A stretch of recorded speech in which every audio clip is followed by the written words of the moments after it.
Hey, what's up, you guys? I'm Ann Richmond, aka Hearthsinger, the head bard in charge round these parts, and today I want to talk to you about something that has just been keeping my mind in a freaking vice for the last, 5 months, I guess. You see, I've been running a Patreon exclusive D&D game. In this game, my community has grown and developed a continuous world with interlocking mysteries that crop up in each adventure and connect over time. I'll admit, I was not really aware of the term West Marches style campaign until I started trying to do this, but it kind of takes that approach, but with the understanding that there's a stronghold that everyone is working to build with benefits for all the different parties that come through, and a storyline that's going to develop based on what each of these different parties contributes. So after working on this with my community for about 5 months, I've really realized that there is a lot that running a game in a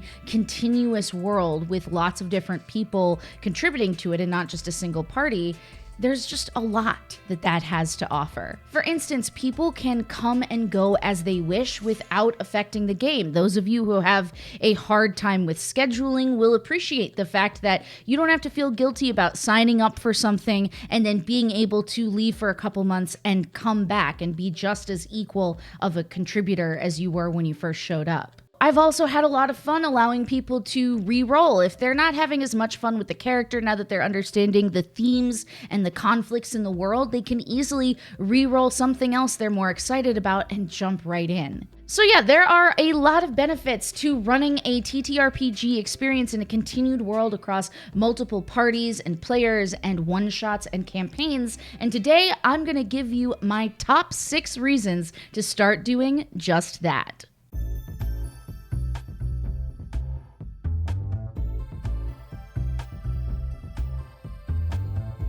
Do you ever feel like a plastic bag, no NPC in hand, needing to start again? Well, not this time, because with a continuous world, there's always some inspiration to pull on. The NPCs you make for one group can easily be used in the same location if another visits. You can bring back NPCs from one campaign into another. You can have NPCs tell one group about what the other is doing. One of my favorite things to do is to bring back old player characters as NPCs, of course with that player's permission, but it's always nice to see what people we love are up to when we miss them. And I know as a player, I miss all my old characters all the time, and it's fun to see someone else interpret them from time to time. And to that end, I use a lot of my own characters when I'm building out a world. I'm not, thank God, forever GM in this case. I do play a lot and have played a lot over time, and there are characters that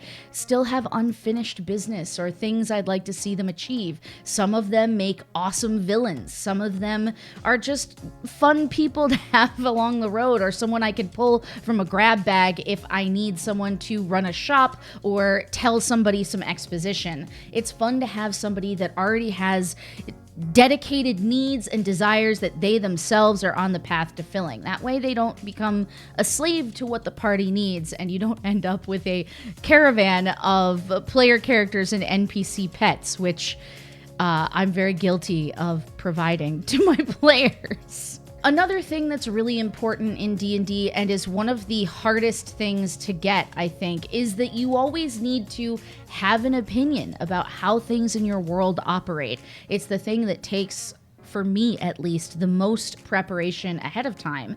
And when you're running multiple games in a single world, when you know that world so well, it's kind of impossible to make a mistake. And I don't feel quite so frozen when I have to make a decision about things. It gives me the confidence to give my parties total freedom.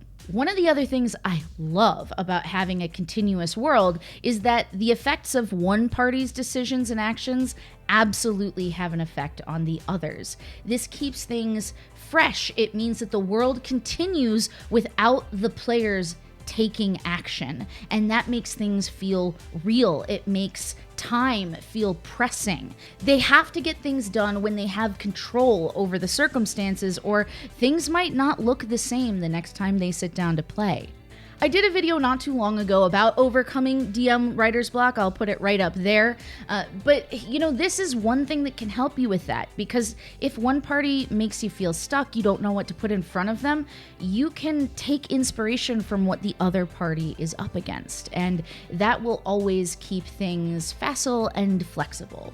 Another thing I love about this approach is that if two parties are playing along the same timeline, well, there can be crossovers and guest stars. Another problem that comes up when you're busy with life or busy with playing way too much D&D is availability. If one person stops being able to play in one game, well, if there's another campaign running in the same world on a different day, they can easily take their character from one game and move it to the next. Or if they enjoy the story, they can simply continue to participate in it, just with a different group of players. Even if availability isn't an issue, having a guest star or a crossover appearance can be a ton of fun. You can share information between the two parties. People can really challenge the way that the relationships are forming between party members in a way that won't cause lasting damage if that's not something the original party wanted to do, but in a way that can be fun and create new points of view and spice up roleplay along the way. I actually have a friend who's playing Curse of Strahd with two separate parties, and those parties came together for a single gigantic crossover episode. Those aren't always great because it's a ton of players, combat can take forever, people have to be really careful about giving each other time and not talking over each other, but it's kind of like Avengers Endgame or Age of Ultron. Like, these movies don't necessarily have a ton of character development for everybody, but it's really fun to see everybody in the mix. And some of the biggest events that can go on to affect both parties on their separate journeys can happen during these times. So why not? Why not build that into your adventure? After all, you didn't think you were the only adventuring party out there, did ya? Did ya? You always want to set your players where the action is most exciting. And imagine if your exposition was actually experienced by the players at the table instead of told by an NPC. Another benefit of this is that it helps break up play. If you need time to prepare something big for your current party, or someone can't be there, or whatever the reason that you need to kind of step away and mix things up, this is a fantastic way to get them in a totally different situation with new characters, let things breathe a little bit while still affecting the story that they're already a part of. And to that end, my last note is that sequential campaigns can be really rewarding. Obviously, Critical Role is very famously doing that with 20 years between Campaign 1 and Campaign 2 in the world that Matthew Mercer has created. But one of the things that's really beneficial to this is that, when you're wrapping up a campaign, sometimes people have unfinished business, and that can be bittersweet, but you can bring it back in a way that people get glimpses of what the ramifications of their heroic deeds have been. They can get glimpses of how their families have developed over time. It's something that can allow you to finish the unfinished in a different campaign. I have characters that I love bringing back as NPCs because there were things they didn't get to do, and I'd love to be able to do that for my players as well. Having ye olde, well, if it isn't the consequences of my own actions from the player perspective rather than the player character perspective, can be really fun as well. Because you are reframing those actions through the lens of a totally new character. You can make people who seemed like heroes before suddenly the villains in another character's story, which tells a much more interesting tale on the overall. Things you thought your past characters got away with can suddenly cause major problems for your current campaign.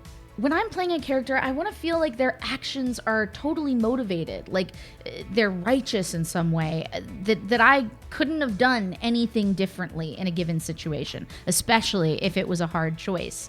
And it's really fun to view those things that I was so centered in from a different point of view, where maybe that was the worst thing that could have been done in that situation. It helps me understand the differences, the core values, desires, and goals between my characters, and I can separate them and appreciate them in a more whole way. So I want to know, can you show me?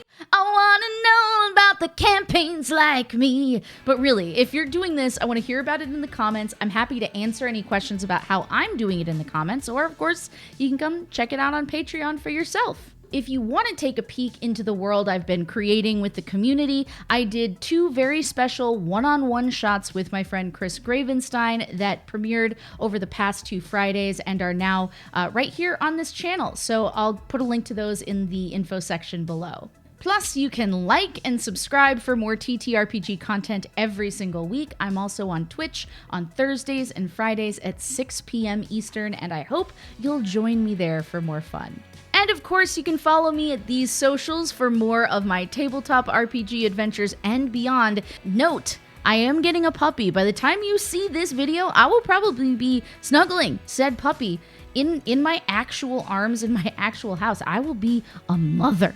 Okay, so if you want to maximize the cuteness factor of all of your, social platforms, then you need to be following me because guaranteed there will be an appearance. Oh my God.